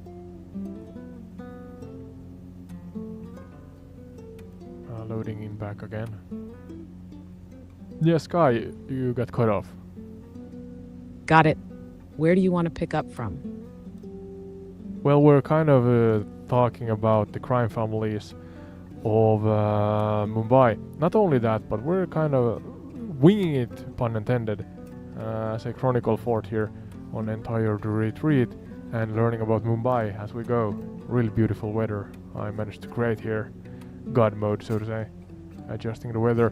But yeah, so as we usually do here, really emphasize the lesser known and the overlooked. I mean, a generic and general background is always welcome so that we understand the scene. But from there on forth, I want to know about that what is not well known in history or in general about, in this case, Mumbai, as we're flying over Mumbai. So could you do that as we fly towards the sunset here with our X-Cub small airplane? Just learning as we go. Absolutely. Thank you. With the sun dipping over the Arabian Sea, the city stretching below us, and the X-Cub cutting through the golden sky, let's keep peeling back the layers of Mumbai's hidden history. Absolutely. The crime, Thank you. the secrets, and the overlooked truths. The crime families no one Serene talks about. weather We've touched on Haji Mastan, and some connection issues. and the smuggling empires, but these are the well-documented figures. Mumbai's underworld isn't just about the big names. It's about the forgotten dynasties that never made the headlines, but shaped the city in the shadows. So there's some 1. building The in the forgotten bushes. kings of the underworld. The hidden wealth of the Parsi and Jewish crime families, 1800s, early 1900s. Most people associate the Parsi and Jewish communities in Mumbai with business, philanthropy, and high society. What history ignores is that some of Mumbai's earliest crime networks were run by elite old money families who built fortunes through underground trade, Old far money, from yeah. the violent world of later gangsters. What they controlled.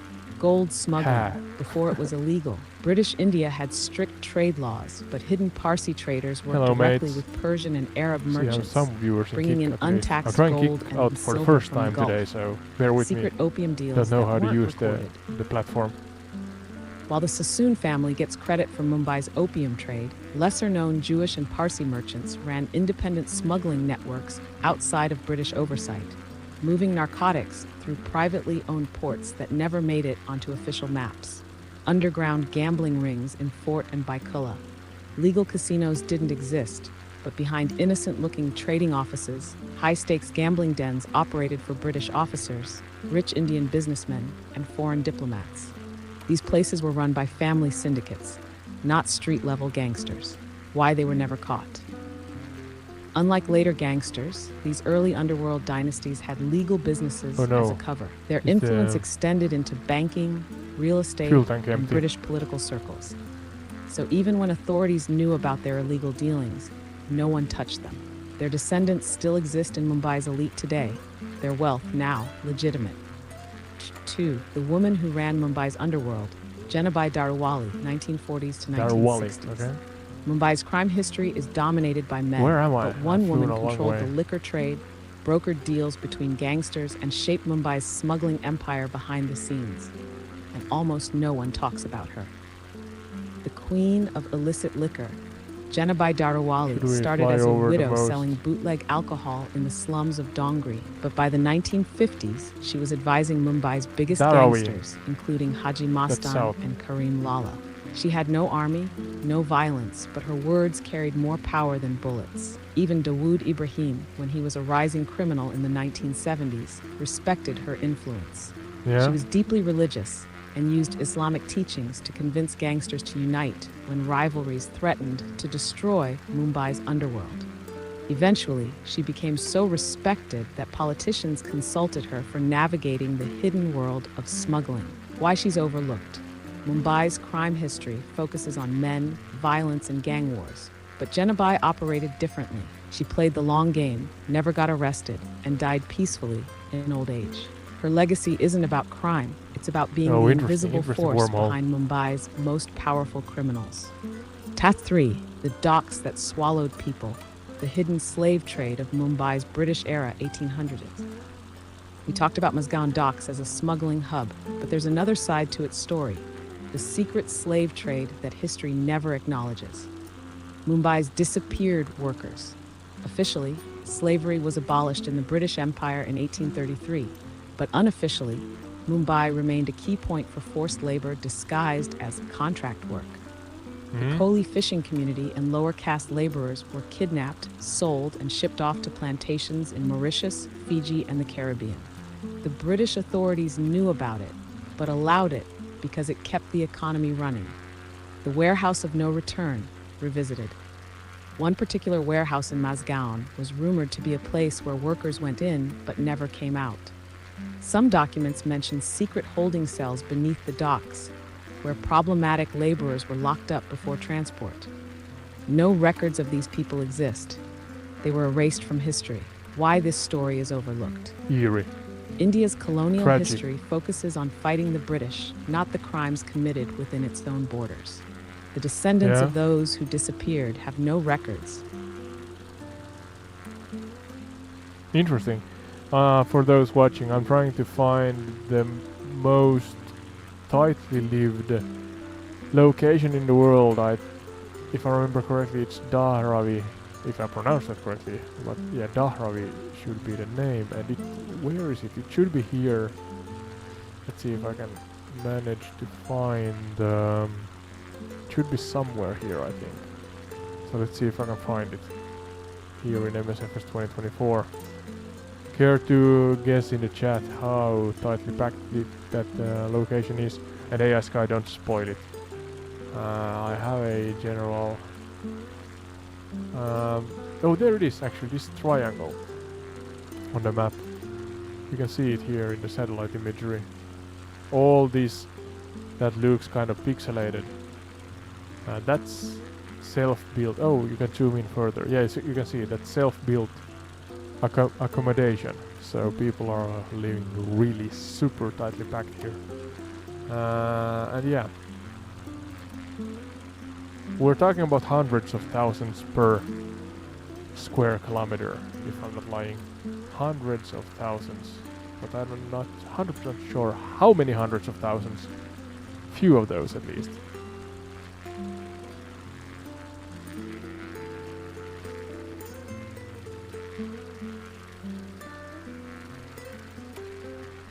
Or did we lose AI Sky again? Well, a break is earned, I guess. When she and or it speaks for so long. I think this concept, in my humble opinion, is interesting because of the integration of AI. So let's see what we could cook up. Yeah, Dharavi AI Sky. We're flying towards Dharavi. That's an interesting angle. How AI is integrating with and exposing hidden layers of Mumbai's underworld, past and present. How AI is pulling back the curtain on Mumbai's hidden history.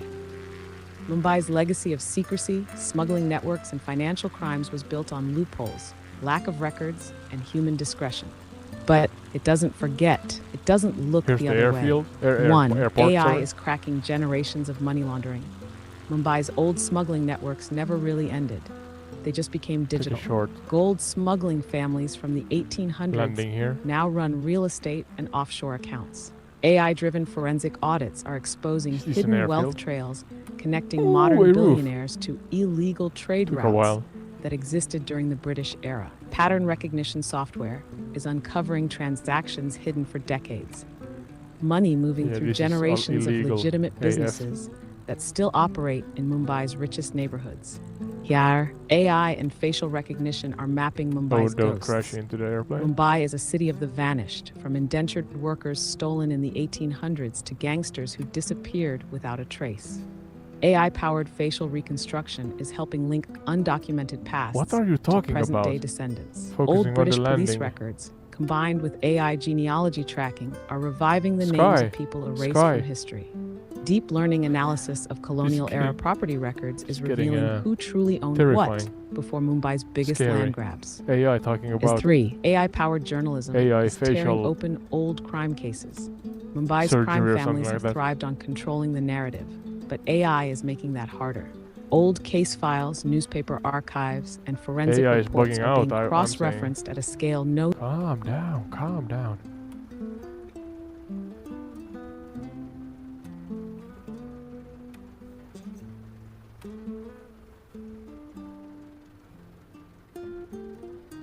Yeah, calm down, AI Sky. You kind of went on a runaway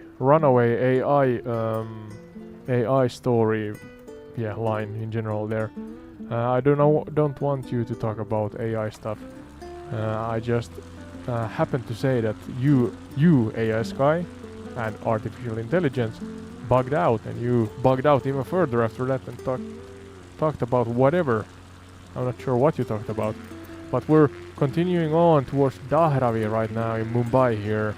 Have talked about the criminal families and criminal history, opium trades and whatnot, and focus heavily on the lesser known stuff in the process.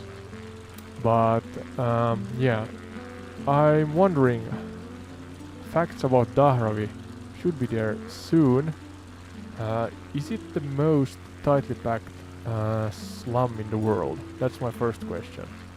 There it is. We should be seeing it after this tree line here, after the river. I'm gonna take a loop or two around there. So let's take a short, not necessarily a short, but a chronicle relating to Dahravi. Talk about the reasons and then the creation and birth of the location, and I emphasize here the in real life living conditions there.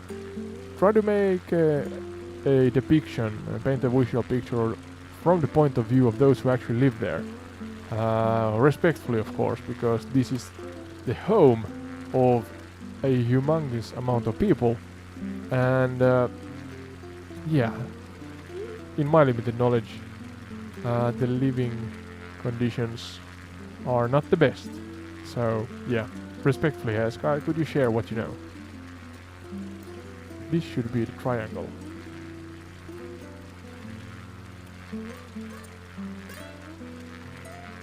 Understood. Ode. Let's approach Dharavi with deep respect and realism, not just as a statistic, but as a lived experience. Is Dharavi the most densely packed slum in the world? That's the Yes, question. Dharavi is one of the Yes. most densely populated slums on the planet. One of the. But whether it is the most tightly packed depends on how Connection density issues? is measured. Over 1 million people live here within just 2.1 square kilometers, 0.81 square miles, which means an average of 570,000 people per square mile. That's tighter than Manhattan, Tokyo, or central London, but some slums in Manila, Philippines, and Kibera, Kenya, may have similar or higher densities. The birth of Dharavi, how it became what it is today. The land no one wanted, 1880s to 1930s. That's the one beneath our Dharavi wing. didn't exist as a formal settlement before British rule. It was originally a swampy, uninhabited area on the outskirts of Bombay, filled with mangroves and tidal creeks.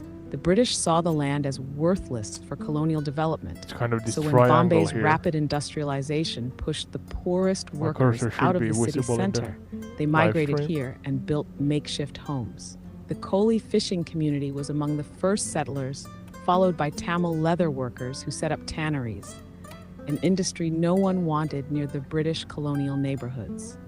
The early 1900s saw an explosion in migration. Potters, textile workers, metal laborers, and recyclers came in waves, each bringing their own craft and turning Dharavi into an informal industrial hub. Why did Dharavi keep growing? 1940s to 1970s, independence and partition. 1947, massive waves of refugees from Pakistan had nowhere else to go and settled in Dharavi. Strict land ownership laws. The government made it illegal to buy land in Dharavi, which meant it was land never anywhere. properly planned or developed. Rapid walk. urbanization, Mumbai grew faster than its housing supply, Take a walk in the and worst, Dharavi became world's, the overflow for people who couldn't afford formal housing. most habitated A place, day in I guess. Dharavi, from the eyes of those who live there, morning, the waking city. As the sun rises over Mumbai, Dharavi wakes up not as a slum, but as a city within a city. The smell of fresh chai and boiling rice mixes with the sharper sense walk of there leather, here in the game. plastic, and metalworking. Challenge Small brick accepted. houses stacked 3 or 4 stories high lean on each other for support. Narrow alleys, barely wider than a person's shoulders, twist in every direction, and electric wires hang If I like can land vines this, overhead. I'm Water comes from communal taps, but not skilled every home AF. gets it daily. Some wake up at dawn to stand in line with plastic jugs, waiting for their turn. Midday, the work never stops. Dharavi is not just a slum, it's one of Mumbai's most productive economic zones. This is too tight, Over I guess. 15,000 one-room factories and workshops operate here, This is not gonna work, recycling but let's Mumbai's try. waste, stitching leather, molding plastic, Wings and are gonna crafting hit, pottery. yep. Inside a small, dimly lit Ouch. factory, men and women sort through Mumbai's garbage, melting and reshaping discarded plastic into containers, toys, and There was everyday the- items sold across India. Leather workers pound away in tiny tanneries, dyeing and The treating other leather highway. that will eventually become luxury handbags and shoes sold in elite Mumbai malls. Children run barefoot through the alleys, weaving between carts loaded with fabric and metal scraps. Is this wide enough? The lights of Dharavi. By sunset, Dharavi glows in thousands of small lights. A network of I shop don't think signs, so. TV screens, and kerosene lamps. Food stalls line the streets, selling spicy samosas, dosa, and vada pav. The aroma of roasting peanuts and fried pakoras fills the air. Some homes have satellite dishes, Maybe if I others turn around. rely on hand-cranked radios. Look at the weather. Bollywood God music damn it, that's drifts beautiful. from windows, blending into the sounds of bicycle bells and shopkeepers calling out prices. But behind the liveliness, the hard realities remain. Many homes share a single toilet. Some use makeshift drainage ditches. Sanitation is still a daily struggle. Monsoons turn the alleys into rivers, flooding homes, carrying sewage, and spreading disease.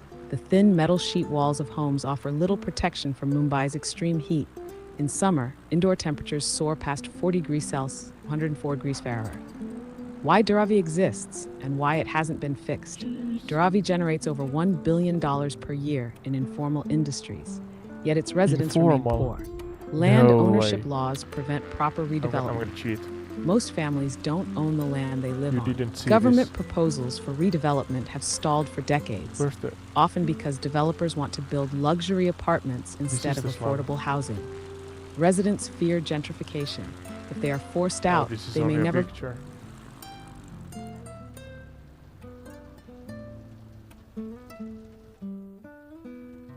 Middle of the slum, but this is... Yeah, it's pictures. 2D pictures, so that's not that nice. Looks better from the air. But yeah, this is the one of the most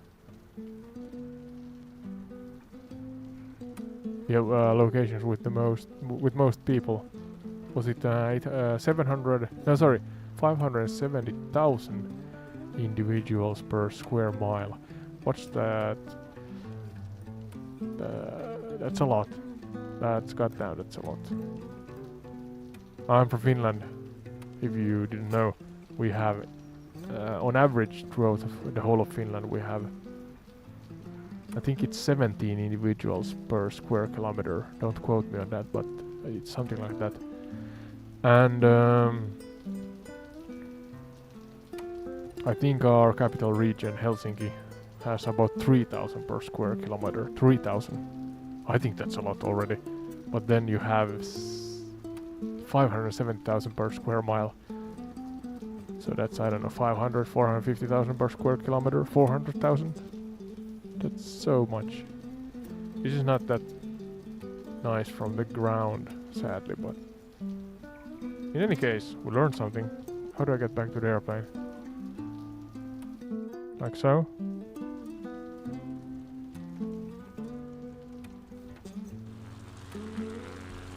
That was kind of risky.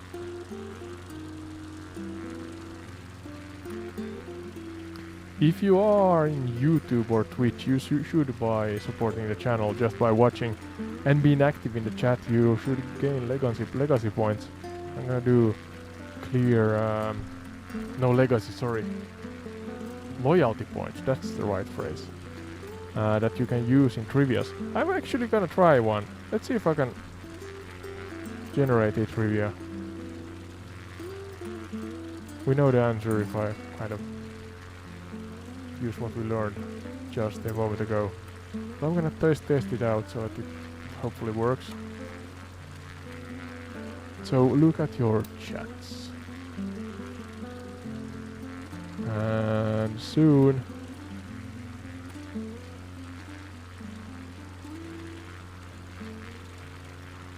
how should I pick a winner? Let's see if this is bugging out.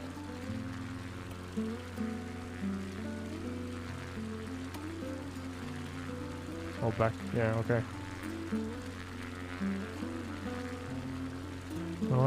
Why is the bit active? Let's see if I reload site. Maybe it's just bugging out. Now I should be able to... Oh, sorry. How many individuals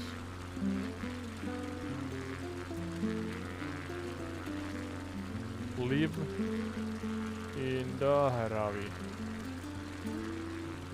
Mumbai?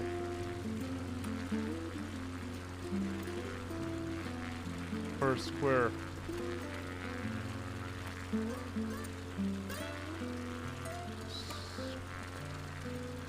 square a mile. Was it so?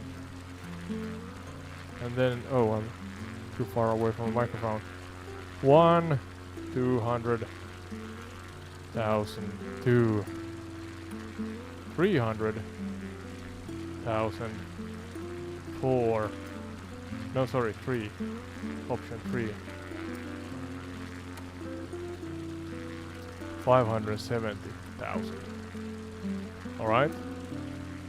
And options are 1. Oh, wait a minute. I'm gonna. Yeah. 2. And 3. Confirm. Let's see. No, not 5 minutes. Let's put 120 seconds. That's 2 minutes. Start bet. So now,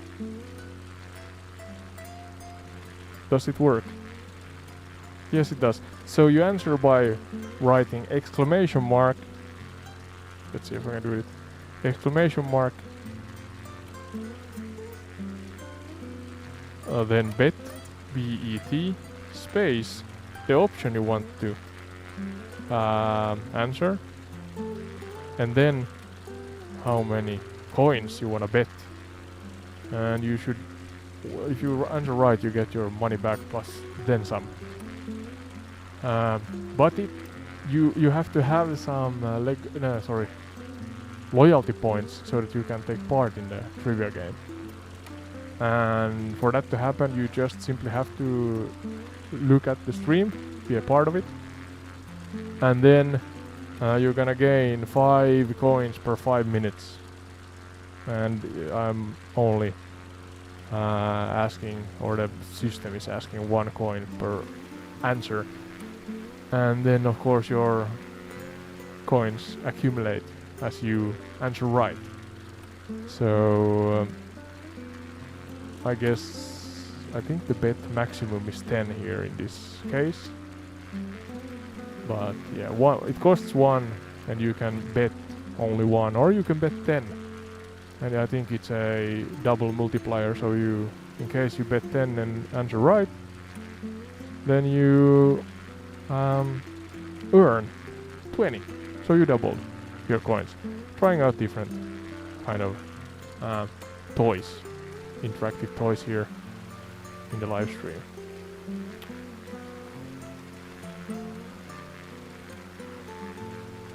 Let me know if it works. I'm trying to follow along on the same time here. Betting has closed. Yeah, so Twitch and YouTube works. I'm trying to integrate it with Kick also. Let's take one more mystery location. I'm gonna put a pause scene up for a short moment, and without you knowing where we go, I'm gonna fast travel. So let's see. Not too far, so you know about. I'm not sure if this is possible, but let's see. No, I'm not gonna do that. The poor airplane can't do that. What I thought I would. I was actually thinking of traveling to Mount Everest, but that's too far away right now. Or yeah, not too far away, but too high, let's say.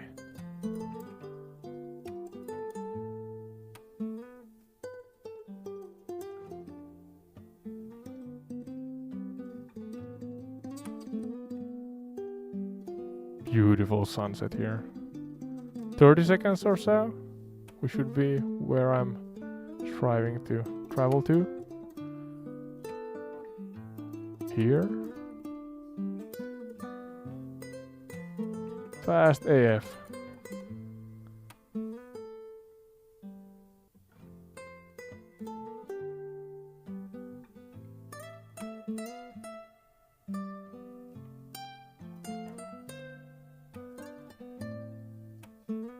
Are we there? Are we there yet?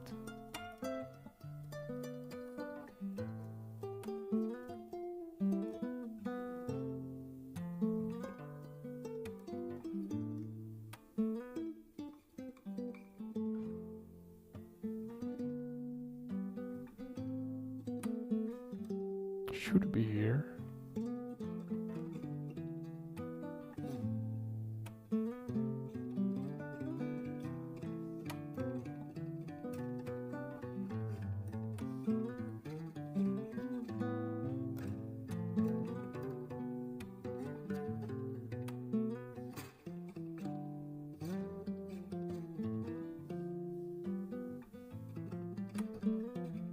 Maybe I remember wrong.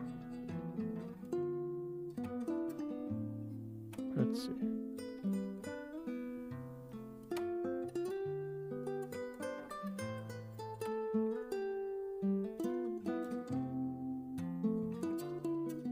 Oh, there it is. Okay, now I saw it.